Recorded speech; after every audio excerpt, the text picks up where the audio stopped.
Hello friends, and thank you for joining me for another video about my creative journey. I thought it was about time I made a nice, clear and concise video introducing the characters of my main story, so that is the plan for today. I've made quite a few videos discussing my characters, but they always seem to veer off in obscure directions accidentally, so I'm gonna try to be brief and entertaining and stay on track. As I mentioned previously, I've been developing my main story since about mid-high school, and for a long time it was designed to have an ensemble cast of 6 main characters, but one of the 6 has gradually become by far the most important, and that's mainly because he has the strongest personality. I've experimented in making different characters the main protagonists, but it's only just now that I'm really realizing that, at least as far as the comic I'm currently working on is concerned, Edmund Riverdor is definitely the protagonist. He's the main plot driver and the key player across all the sections of the story. So we'll be starting with him. I could describe Eddie in a lot of different ways. Originally, he was the pretentious, self-indulgent, narcissistic drama geek.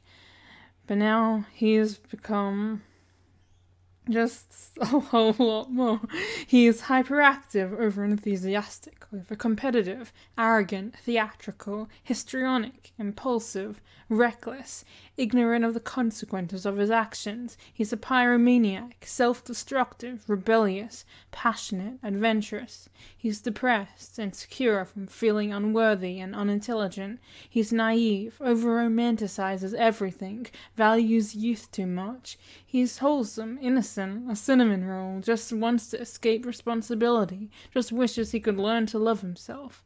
He's a wannabe playwright, wannabe actor, wannabe rock star. Too many aspirations and they're all too high, and he's terrified he's already destroyed his dreams, his chances of prosperity. He's in pursuit of wonder and revitalization and legacy, even if the fall afterwards brings him so much further down. Scared of slowing down, of losing momentum, bracing for the crash. He's the black sheep and youngest of the Riverdor family, the youngest of 5 siblings. In terms of appearance, he's got a bit of a tan, brown hair with blonde tips and a left side parting, and eyes an unrealistic shade of pale yellow. I tend to draw him in green shirts, usually a mid to dark toned frosty type of green, so he's more easily identifiable. Pretty much all my characters have signature colors now, so green is his. I've made a list here of just a couple of the songs that relate to him and different facets of his personality, so feel free to look into any of these to get a bit more of a sense of his character. Eddie has a brother who is 2 years older than him, and that is Rosenhan Riverdor. Rosie is everything Eddie isn't. Smart, dedicated, popular, well-regarded, hard-working, and all-rounder. As a kid, he had a weird obsession with violence, and as an adult, he places high value on things like career and class and wealth and status, and is perpetually disappointed in Eddie and ashamed of his actions, concerned Eddie will tarnish Rosie's own reputation. He's got black hair and glasses and tends to wear red, and eventually becomes a general practitioner. Overall, he's fairly good-natured and courteous, though not nearly to the same extent as Kamiya Riverdor, who is the middle Riverdor kid. She's the easygoing sibling, the one they all get along with because she's just pretty chill and unjudging. She's the artistic hipstery one, also pursuing psychology and engineering. She's able to take life easy, experiment with different paths. She doesn't seem to be weighed down by the expectations that plague her siblings. She's got black curly hair and tends to wear purple and suspenders. Luria is the second oldest sibling, and growing up was a bit of a bully, stemming from frustrations of having 3 younger siblings she found to be annoying and invasive, and an older sibling who seemed to think she was too cool and mature to want to hang out with her. Even as an adult, she feels as though she has to fight to be noticed in the chaos. Like Rosenhan, she's disappointed in Eddie, but she's less personally vested in his reckless abandonment, although Eddie's criminogenic behavior helps spark her interest in law, and she ends up becoming a prosecution lawyer.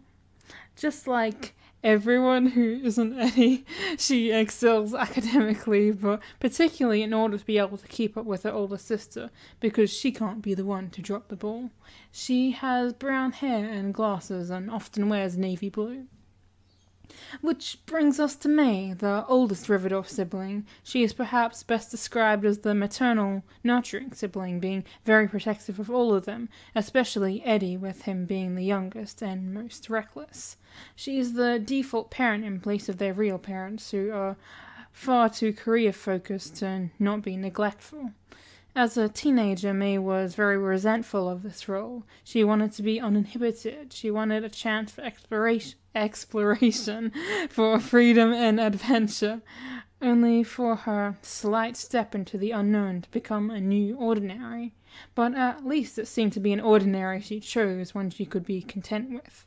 She was forced to set a high bar for success because of her parents' expectations, which in turn made her siblings resent her. She becomes a doctor specializing in neonatal care, and she has short light brown hair and brown eyes and tends to wear fuchsia shirts. We will finish off with May's best friend, Kelly.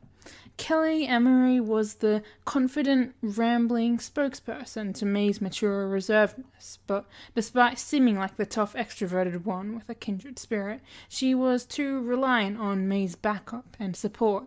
She soon found herself completely out of her depth going away for uni, the lonely kid in the big city, and was more determined to find another May than to take some time to discover herself. She wants the ordinary after getting more adventure than she bargained for, with her ex-husband ending up in prison. Like Eddie, she's the youngest of her family, with 3 older brothers. She eventually becomes a cardiothoracic surgeon. Her hair color changes a lot. She's naturally a light brunette, but she's also seen with dark blue hair and olive green hair, and she often wears hoop earrings and has sort of a pale orangey pinky kind of clothing, whatever you call that color. Too close to white person skin tone pencil. So that will do us for today's video. I have way more characters than I realized, and the script took too long to write. So next time we'll focus on the other 5 members of the original ensemble cast, as well as 2 others who ended up becoming just as important. So thank you very much for watching. I hope you found this entertaining and insightful. It will have definitely have been useful in helping you to get to know some of my characters better for reference in future vids. I accidentally wrote kids in the script. So my audio cut off here, but luckily it was right at the end, so I just wanted to say thank you very much for watching, and I hope you have a wonderful day.